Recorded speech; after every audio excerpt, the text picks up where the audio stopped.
තෙරුවන් සරණයි. ධම්මප්‍රදීප විපස්සනා භාවනා මධ්‍යස්ථානය. මේ භාවනා මධ්‍යස්ථානයේ තියෙන්නේ වෙහෙරයාය ඇතිලිවව වැල්ලවාය කියන ඇඩ්‍රස් එක තමයි දාලා තියෙන්නේ. ඉතින් මේ විස්තර දක්වලා තියෙනවා. ඉතින්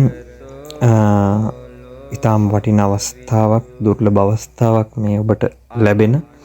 ඉතින් මේ භාවනා මධ්‍යස්ථානයෙන් කෙරෙන්නේ භාවනා යෝගීන්ට භාවනා පුහුණුව ලබා දීම, භාවනා කරන පිළිවෙල මුල සිට උගන්වනවා. ඉතින් ඊටාම පිළිවෙලට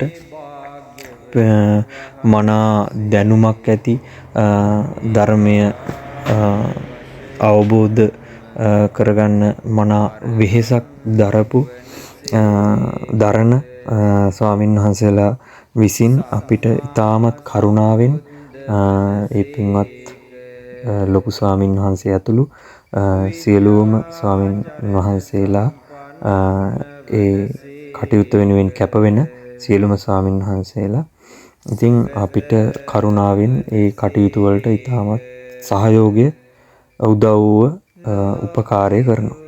ඉතින් අපිට තියෙන්නේ ඒ අවශ්‍ය දිනවලට ගිහින් අපගේ ඒ භාවනා කටයුතු, ධර්ම අවබෝධ කටයුතු දියුණු කරගන්න එක. ඉතින් කෑම බීම ඉඳුම් හිටුම් පවා ලබා දෙනවා. ඉතින් මේ දර්ශන 2024 අවසාන භාගයේ සහ අවසාන මාසයේ අවසාන මාසයේ එතකොට 2025ට අදාළ තමයි මේ දර්ශන එතකොට මේ දකින්න තියෙන.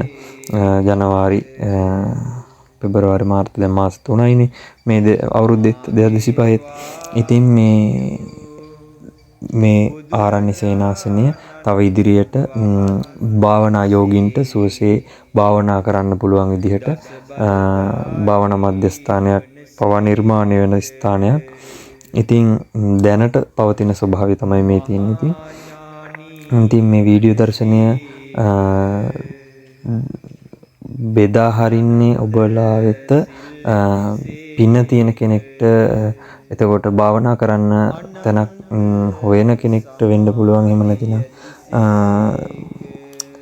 මේ වගේ ස්ථානයක් හැමෝටම දන්නේ නැහැ ගොඩක් අය. ඉතින් ඒ දැනුවත් කිරීම පිණිසත් මෙතනට එන්න කැමැත්ත ඇතිවීම පිණිසත් කියන චේතනාවෙන් වගේම මේ දැක බලා මේ තියෙන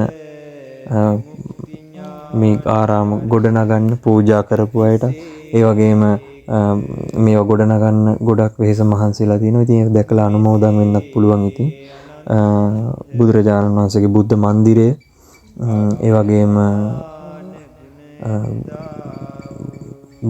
බුද්ධ මන්දිරය, ඒ වගේම බෝධීන් වහන්සේ, ඒ වගේම භාවනා කරන ඒ ධර්මශාලාව, ධර්ම දේශනා කරන භාවනා කරන ශාලාව, ඒ වගේම තවත් තියෙනවා එන යෝගීන්ට නැවතිලා ඉන්න කුටි පහසුකම් ලබා දෙන ඒ ස්ථාන පවා මනා පිළිවෙලකින් පිරිසිදුව මේ ආරණ්‍ය සේනාසනයේ කටයුතු ඉතාමත් ශ්‍රද්ධාවෙන්, ගෞරවයෙන්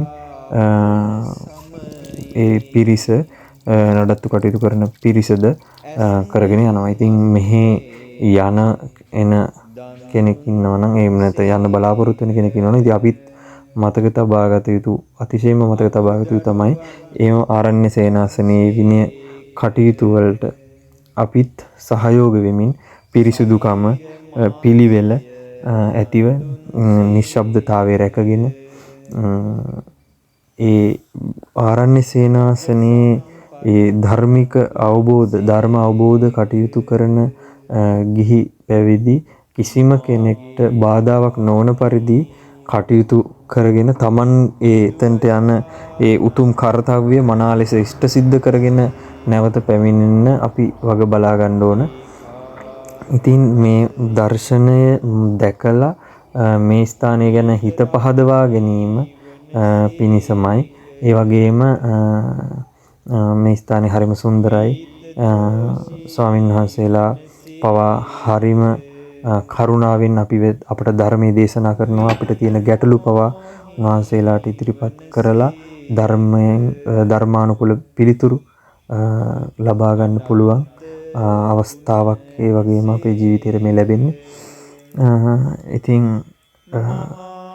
විස්තර වීඩියෝ එක ඉදිරියේදී දක්වලා තියෙනවා. ඒ වගේම අවසානම කොටසෙත් දක්වලා තියෙනවා. ඉතින් මේ නැවත වතාව මතක් කරන්නේ 2025 වර්ෂය වන විට මේ ආරණ්‍ය සේනාසනයත් මේ භාවනා වැඩසටහනත් යන ස්වභාවය තමයි. ඉතින් ඉදිරි කාලවලදී තව ටිකක් තව වෙනස් වෙන්න පුළුවන්. ඉතින් ඒ වෙනකොට ඉතින් මේක පුළුවන් අය අතර ඔයාලට තව කෙනෙක්ට උපකාරයක් කිරීම පිණිස, තව කෙනෙක්ට කල්යාණ මිත්‍රෙක් වීම පිණිස, සත්පුරුෂයෙක් වීම පිණිස, මඟ පෙන්වීමක් පිණිසම තමයි. ඒ වගේම ඔයත් මේ වීඩියෝ දර්ශනය හෝ මේ මඟ පෙන්වීම කාට හරි ලබා දෙන්න. ඒකත් කවුරුන් හෝ සහභාගී වුණොත් අපිට ඒක වටිනවා. ඒක Tamanටත් පිනක් රැස් වෙනවා. ඒ වගේ තැනකට මඟ පෙන්වීමෙන් ඒ වගේම තමයි කෙනාටත් ලොකු ලාභයක්වත් වෙනවා ජීවිතේට. ඉතින් අපි භාවනාවට අපේ ජීවිතය අපේ කාලය යොදවන්නේ නැහැ. අපි නොඑක් දේවල් කරනවා. නමුත් අපේ මේ හිත හදාගන්න, මේ දහිත භාවනාවෙන් දියුණු කරගන්න අපි කාලය කැප කරනවා අඩුයි. ඉතින් මේ තරංගකාරී මේ ලෝකයේ මේ තරංගකාරීත්වයක් තියෙනවා දියුණු වෙන්න, මුදල් සොයන්න. ඉතින් ඒ ලෝකයේ පුංචි දවස් කිහිපයක්නේ, අවුරුද්දකටම දවස් 365 දින 3 වැඩසටහන, දින 10 වැඩසටහන මේ විදිහට තියෙනවා. ඉතින් ඒ අවුරුද්දකට කියන කාලෙමුත් කොච්චර පුංචි දවස් ප්‍රමාණයක්ද මේ වෙනුවෙන් අපිට කැප කරන්න තියෙන්නේ.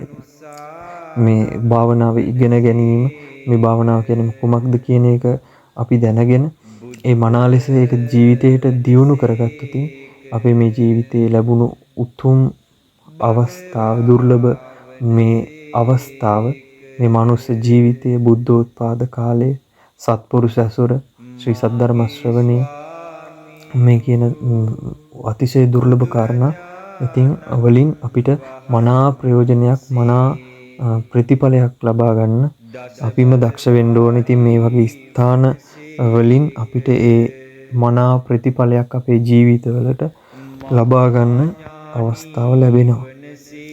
ඉතින් මේ මගේ විශ්වාසය, මට දැනුණ දේ තමයි මම ඉදිරිපත් කරේ. ඉතින් ඒක නිසා වරදක් වෙතොත් මගෙන් සමා වෙලා. ඉතින් කැමති කෙනෙක් ඉන්නවනම් මේ වෙනුවෙන් කටයුතු කරන්න, කැප වෙන්න. ඒ සඳහා මඟ පෙන්වීම මේ වීඩියෝ දර්ශනයේ හරහාම තියෙන නම්බර්ස් වලට කතා කරලා එහෙම යන්න පුළුවන්. දින වෙන් කරගන්න පුළුවන්. එහෙමනම් තෙරුවන් සරණයි.